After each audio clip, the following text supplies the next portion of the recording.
مقامی کلچر لا د ودې ورکولو او د ځوان کول پټ صلاحیتونو راښکاره کولو په غرض تحصیل کونسل مندڼ پر روانه میاشت کې د ثقافتي میلې تابع کولو فیصله کړې. په کیپټن وقاص شهید سپورتس کمپلیکس کنکوی کې تابع شوی دغه ثقافتي میله کې کو به یو طرف ته د روایتي لوبو لکه کبډي، سخي، والیبال او رسکشي مقابلې کیږي، نو بل طرف ته به د سکولونو د ماشومانو ترمنځ د ملي نغمو، تقریرونو، حمد او نعتونو مقابلې هم کولی شي. په ثقافتي میله کې به مختلفې محکمې خپل خپل سټالونه لګوي او د روایتي او جدید مشینري نمایش به هم کولی شي. په ثقافتي میله کې به د تحصیل مندڼ سره تعلق لرونکي هغه کسانو له فخر مندڼ ایوارډز ورکولی شي چا چې په ځلي، صوبایي او ملکي سطح د مندڼ نوم روښانه کړی وي. د ثقافتي امن میلې د انعقاد او کامیابولو په غرض نن ناظم مندڼ نصیب خان د مختلفو محکمو د سربراهانو او نمائندگانو سره ټیمي آفیس حال کې میټینګ وکړو. په میټینګ کې ټیمو افسر علي،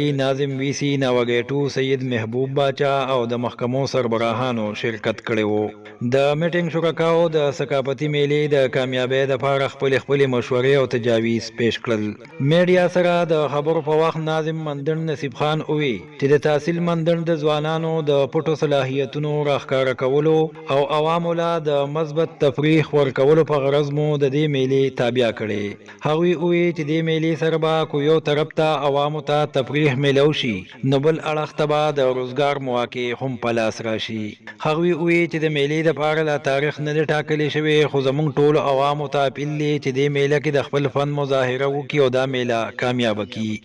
ناظم صاحب دا راته ووایه ستاسو چې څومره ماتخ محکمې دي په بونیر ضلع کې، د هغې سره نن ستاسو میټینګ وشو او په هغې میټینګ کې تاسو د یو کلچرل ایونټ خبرې مو وکړې، نو دا څه روان دي؟ بسم الله الرحمن الرحیم. اول خو ستا ورور شکریه ادا کړو. موږ انشاءالله تعالی چې په تحصیل مندڼ کې موږ یو ثقافتي میله دلته وټاکله د وقاص سټیډیم په دې کې چې په دې کې به انشاءالله تعالی چې په دې کې به سخې به پکې وي، په دې کې به کبډي، په دې کې به والیبال به پکې وي، په دې کې به هره نمونه چا کومه لبه ده. بل دویمه خبره دا ده چې په دې کې د مندڼ په سطح باندې چې چا په کم دغه کې ښه نمبر یا چا کوم پس راغلی دی د تحصیل د مندڼ په سطح به هغې محکمو له به انعامونه هم ورکوو او انشاءالله تعالی چې مونږ وایو چې دا زموږ د تحصیل مندڼ دی چې دا څونه مخ په بره باندې لړ شي، نو په دغه باندې انشاءالله موږ دا میله دغه کړې ده چې تاریخ هم ورله نه ټاکلی، خو انشاءالله تعالی چې تاریخ به له ډېر زر دا به ټاکو او زما به ټول ضلع بونیر ته او بالخصوص تحصیل مندڼ ته دا به مو ته درخواست وي چې دې ته به راځئ. دویمه خبره د قټه دا چې دې ته به میلمانه هم راځي، دې ته به ضلع بونیر نه هم راځي، د مردان نه، د صوابۍ نه. موږ مندڼ له به دا پکار وي چې د میلمنو به ډېر قدر کوو، د میلمنو به عزت کوو. خو میلمانه موږ ته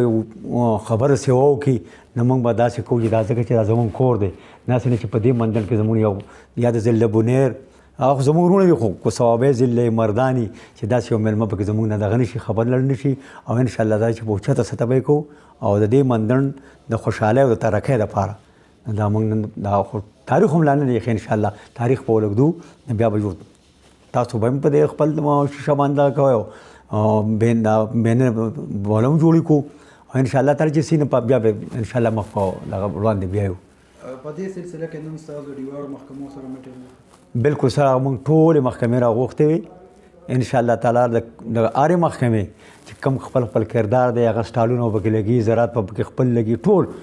دا ته 9-10 محکمې دي ټولې موږ راغوښتې وې چې کوم زموږ د په دې تحصیل مندڼ کې هغه زموږ زما خیال 12 دي که 11 محکمې دي، هغې به پکې خپل ټول سټالونه لګي او ثقافتي لکه پخوانۍ لکه د امازو کې پیاز مشهور دي، په امازو کې شکرونه مشهور دي، داسې زموږ په دې پرې چې کوم دی راشپیلونه دي، خاخۍ دي، دغه ټول هغه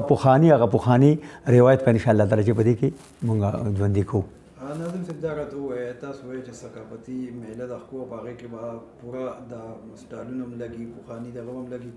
مقصد د دې په شا ستاسو مقصد زموږ په دې په شا باندې دا چې زموږ دا پښتانه وروڼه ځکه چې کوم وخت نه د دهشتګردي ده دا روانه ده، بل ګراني ده، بل نوکرۍ نشته مزدورۍ نشته نو موږ وایو چې موږ د خپل وروڼه په دغه باندې مشغول کړو چې را ټینشن ځکه چې را خلک ذهني خرابېږي اوس د دې خلکو د ذهن دپاره موږ دا میله کېښوده چېرې زموږ دا وروڼه پکې خوشحالې دا څو ورځې او انشاءالله تعالی چې خوشحاله به وي د دې د صحت دپاره او د دې مندل د ترقۍ لپاره موږ دا میله وټاکله انشاءالله تعالی چې په دې کې غټ مقصد زموږ دا دی یو خو زموږ په مندل کې چې چا سره کمه نمونه هنر دی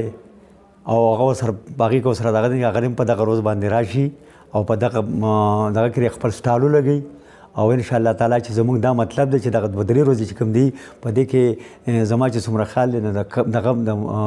د کار موقع په کوم میلاو شي په دې کې به غټه خبر دی چې لکه دا کوم غریبانان چې دي دا ریړو والا دا ګاډو والا دغه دوه درې ورځې ان شاء الله تعالی چې دغې به پکې خدای پاک رزق مقرر کړي هغې به پکې مخې شي نو په دغه وجه باندې موږ دغه مقرر کړو چې دا ټول سهولتونه به ان شاء الله تعالی چې زموږ پرې مندړه او دې کې پاتې شي